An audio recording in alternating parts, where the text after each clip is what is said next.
crazy power that he believes in. You know, he has a great chin too because he's a guy. You know, he'll let you get out punches, and he'll still be coming at you. And then once he catches you, you know, it's a wrap. All-time greats. Crawford's one of the best switch hitters, I think, since Marvin Hagler, and one of the most skillful boxers alive.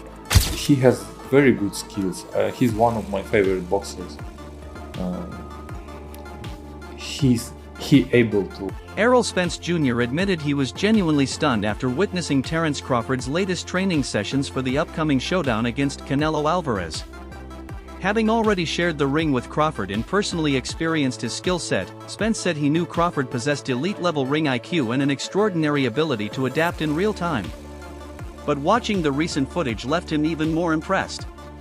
The speed, the precision, the seamless footwork, it all came together in a way that made Crawford look like an absolute predator in motion. Every movement was razor-sharp, every punch carried explosive snap, and his focus never wavered for a second.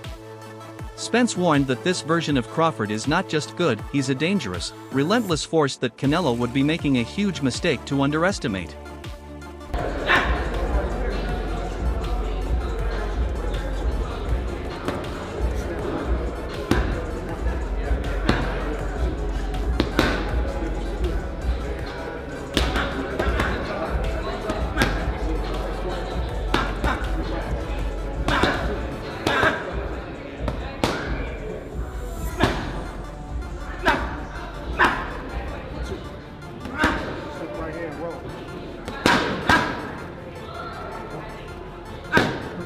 Reflecting on his previous battle with Errol Spence, Terence Crawford spoke with an air of mutual respect between two warriors who had shared the highest stage of boxing.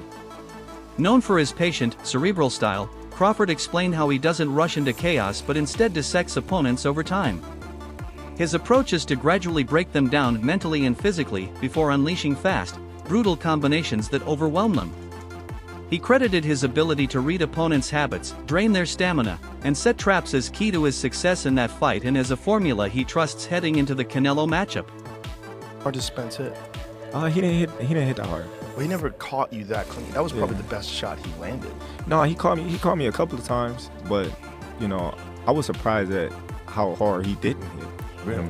Given that everybody say, oh, he's a big puncher, he's this. I think he's just a volume puncher. I think he just wears opponents down, just wear them down. I don't think, you know, he has a one-punch knockout. He have power, but it's not like, you know, boom, sleep. You know what I mean? I think it's like, bam, oh, boom, boom, boom, boom. Then he just wear you down. Right, yeah. That is a difference, right? Because if you look at his career, you never seen him, like, knock nobody out with one punch. You never see him, you know, dropping nobody with one punch. You always see him, like, wearing them down. That's why he goes so hard to the body, because he want to wear you down. Then once you get tired and once your body start weakening, everything start weakening, and those little punches that wasn't hurting start hurting. Former world champion and respected analyst Chris Algieri offered a detailed comparison between Crawford and Canelo Alvarez. Algieri pointed out that Crawford has consistently dominated his opponents, controlling the pace and dictating every exchange in nearly every fight he's had. In contrast, Canelo, despite his greatness, has had moments where he was clearly outmaneuvered, or as insiders say, bossed. The prime example Algieri cited was Canelo's loss to Dmytro Balin, where Bibal's size, disciplined jab, and ring control dictated the entire fight. Algieri argued that Crawford, though stepping up in weight, thrives on control, adaptability, and technical dominance, qualities that have historically given even the most seasoned champions like Canelo serious trouble. Terence Crawford, who do you think can be the boss that night? When you talk about these two guys, you talk about two guys, number one, you can't boss me around. Yep. Two guys, you can't even look at me a certain way without me feeling some type of way. These guys now have set their sights on one another, Crawford and Canelo Alvarez. Obviously, we know the weight difference, but we've seen Crawford, looks like he's coming up slowly to that weight class and kind of acclimating himself in real time. How do you see that fight playing out? You know, we're still pretty far away from that fight, and I'm going to hold my complete analytics on that, but I'll tell you this. Contrast and compare, maybe not a pick. But I'll tell you this. I've seen Canelo pushed around. I've never seen Terence pushed around. So when you're talking about who's going to be the boss, I've never seen anyone boss Terence Crawford. I've seen Canelo get bossed.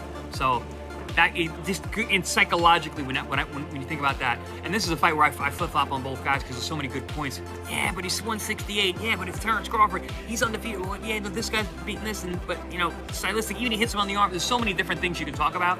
But from a psychological standpoint, who's fresher, who's meaner, who wants it more? That's going to come into play. As a boxing fan, how much fun is it to see those two attitudes come together? It's kind of like the unstoppable force versus the immovable object getting ready to collide. I've worked a lot of Canelo fights, and Canelo fight weeks are great. He plays to the crowd really well. His fans are awesome. I'm thinking about the Caleb Plant situation. I'm thinking about the Billy's Joe Saunders situation. When he gets that in his head that he's got an extra chip. Veteran commentator Max Kellerman delivered a balanced breakdown of the fight, acknowledging both fighters' strengths while leaning toward Crawford based on recent performances. Kellerman highlighted Crawford's timing, his switch-hitting versatility, and his knockout power, all of which seem to have reached their peak in recent years. He contrasted this with Canelo, who remains elite but has shown signs of slowing down, particularly in his movement and offensive intensity. Still, Kellerman noted Canelo's natural size advantage could be a factor in close-range exchanges. But when measuring overall skill, speed, precision, defense, adaptability, Kellerman concluded that Crawford currently looks like the more complete and sharper fighter. Punching. But overall, I have to say Crawford. If you go down the list and ask me about tactical advantages, most of them are Crawford. What Canelo has is size, and as a result, physical strength and punching power. Canelo also has a great chin. But in terms of, if you want to go skill for skill, especially the recent version of Canelo, who's had to turn into a seek and destroy guy, who had to learn as his career went on to cut off the ring and not just follow guys around. Like Lara, Trout, Floyd, he followed those guys around. He had trouble because he's really a natural counterpuncher who wants you to come to him.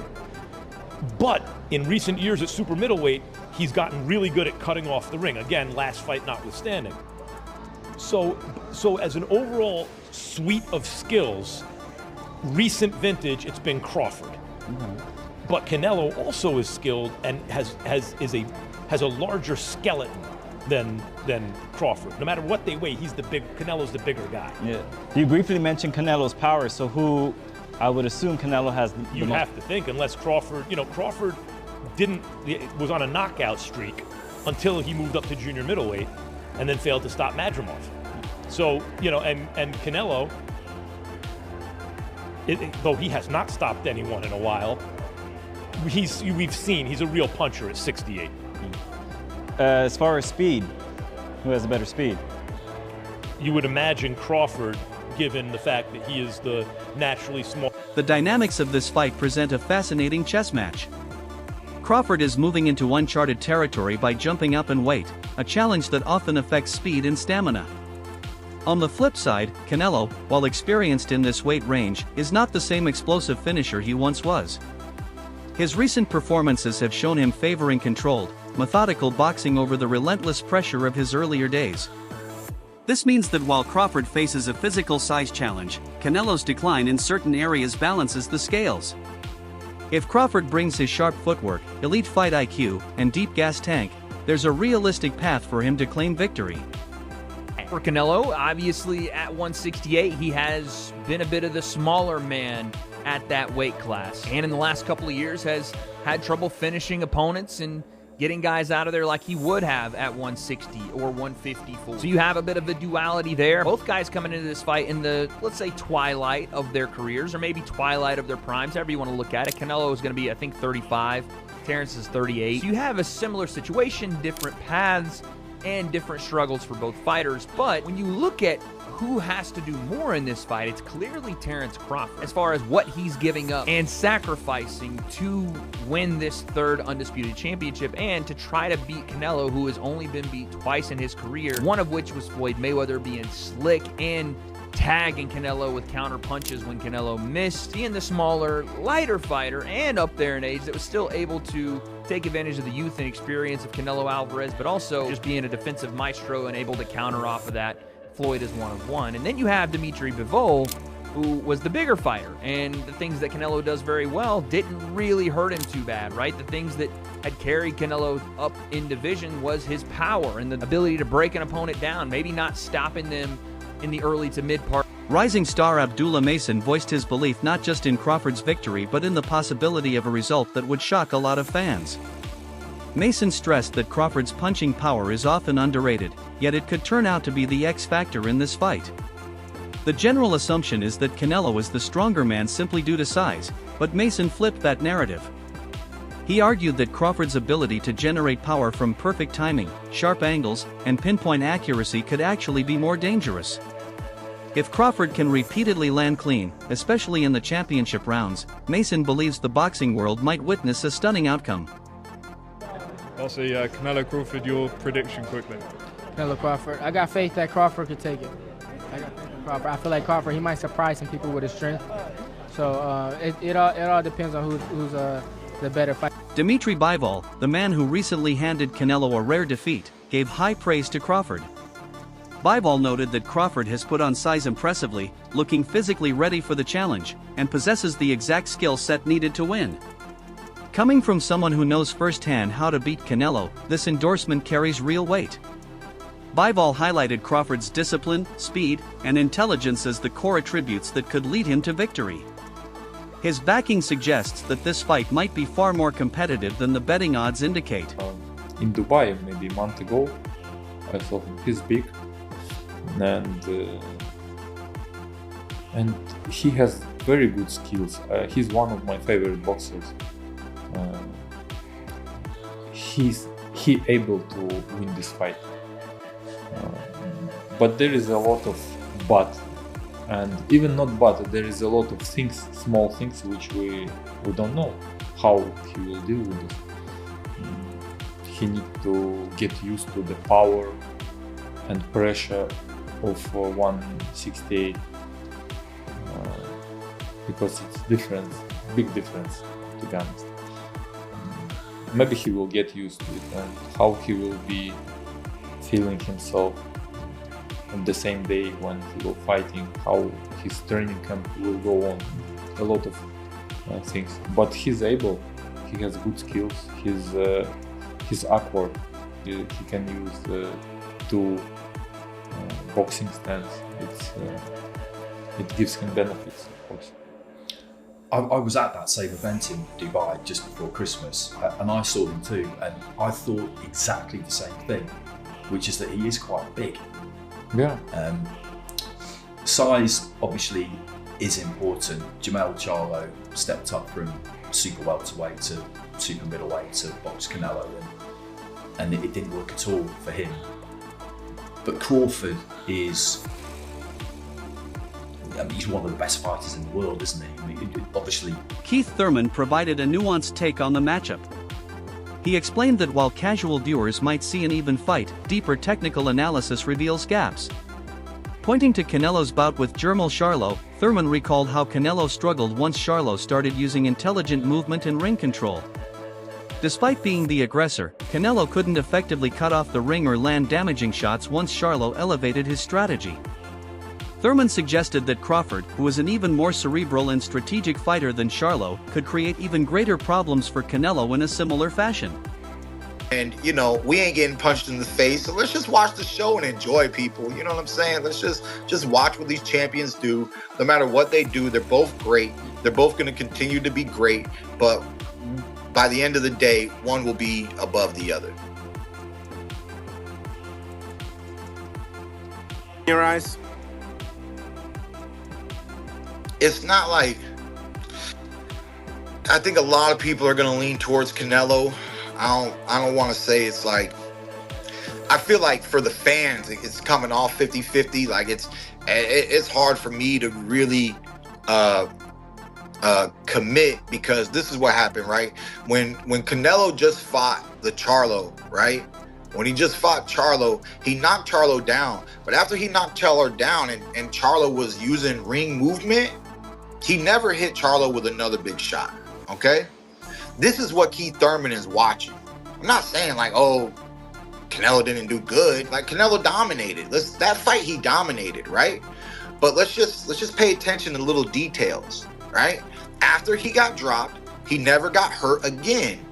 Why, you ask? Why did Canelo not hurt him again?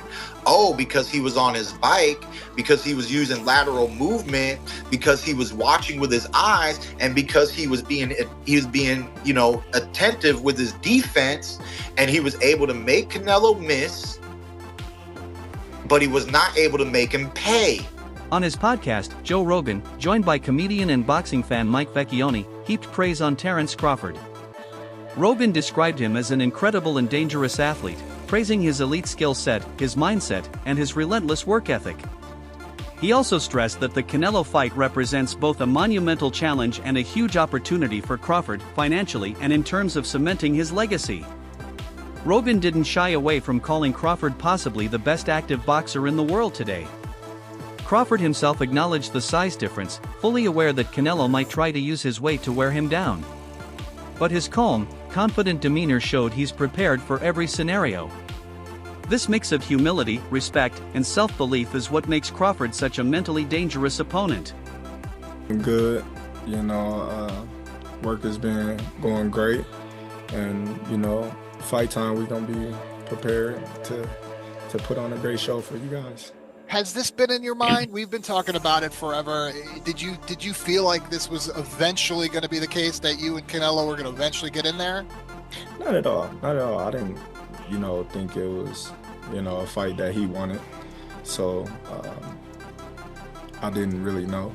But, you know, thanks to Turkey, Al-Sheikh, he made it possible. And, you know, we got one of the biggest fights in the last decade, you know, happening at Allegiant Stadium, September 13th. When you get in there, what do you expect? Everyone's going to make, you know, a size difference, but what do you expect when you get in there with Canelo? I'm expecting Canelo to be Canelo. You know, he's the bigger man. I expect him to, you know, box a little bit, but I also expect him, you know, to try to walk me down and be the bigger man. So, you know, we expect everything in there. I was looking it up, and I think the last time Bud Crawford was an underdog for a fight was the Prescott fight back in 2013. Any difference? Do you even pay attention to odds, or that doesn't matter to you when you step in there into the ring that night? No, it definitely don't matter. You know, the odds can't fight for him, so, you know, it is what it is.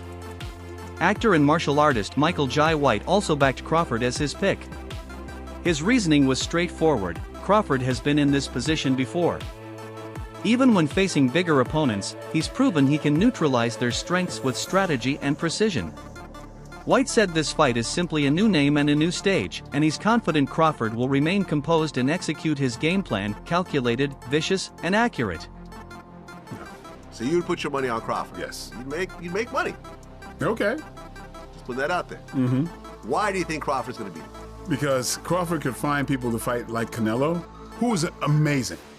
Canelo has just, he's, oh my God, like he evolved. I saw from, how he evolved defensively and everything. I just don't think he's as fast as Crawford. And I think Crawford is just a little step ahead as far as movement is concerned. And so I think it's going to be Mayweather Canelo Part 2. That's what I think. Canelo is naturally heavier. Yeah, Crawford ain't gonna knock him out. Huh. But I don't know if Canelo's gonna land very solidly on Crawford. Calvin Ford, trainer of Gervonta Davis, commended Crawford for taking such a massive risk. Ford stressed that stepping into a fight where the odds, size, and public perception are against you requires a different kind of mental and spiritual makeup. That willingness to face giants, both figuratively and literally, is what sets Crawford apart and solidifies his place in boxing history. That's an example for him. Last question for you. Crawford, Canelo, who wins? Man, both of them guys are great. I respect Crawford to jump in and take a big fight like that, and that's what makes great fights, to see the big fights and wondering which side gonna win. But like I said, they say Canelo's the GOAT. I remember when Canelo fought Floyd, you know what I'm saying? So it's like we're getting another chance at seeing Crawford. Veteran trainer Robert Garcia gave a candid take on Canelo's evolving style. He noted that Canelo no longer fights for knockouts as he once did. Instead, he boxes to win rounds, preserve energy, and avoid unnecessary damage, a shift he attributes to age and longevity in the sport. While this controlled approach is still effective, it might not be the kind of fight Crawford fears. If Crawford can impose his pace and capitalize on that slower tempo, Garcia believes the fight could tilt in his favor. It's just Canelo doesn't go out for the knockout anymore. Canelo's just now, you know, we've seen in the last few fights, he just does enough to win. He did the same against Munguia. He dropped Munguia, but then they didn't want to finish him. Charlo, Berlanga. He wants to cruise through the fight. You know, he's up there, you know, in not in age because he's only like 33 or 34, but he's fighting since 15. 15, a lot of training camps, a lot of sparring matches. So all that takes a lot out of your body. So he takes care of his body too. So he doesn't go all out because he doesn't want to just finish his body. He knows he still has a few more years and a few big fights where he wants to take care of himself and not punish himself too much. That's why he hasn't been able to knock those guys out. Not because he can't. I think he just does enough to win. I think Shiraz also has great power, man. I think Shiraz. And that wraps up the analysis. This fight isn't just a clash of two champions, it's a collision of styles, mindsets, and legacies. Don't forget to like, share, and subscribe to our channel. For more exciting videos, make sure to hit the bell icon and stay updated. Subscribe to Boxing Hub now for all the latest in boxing.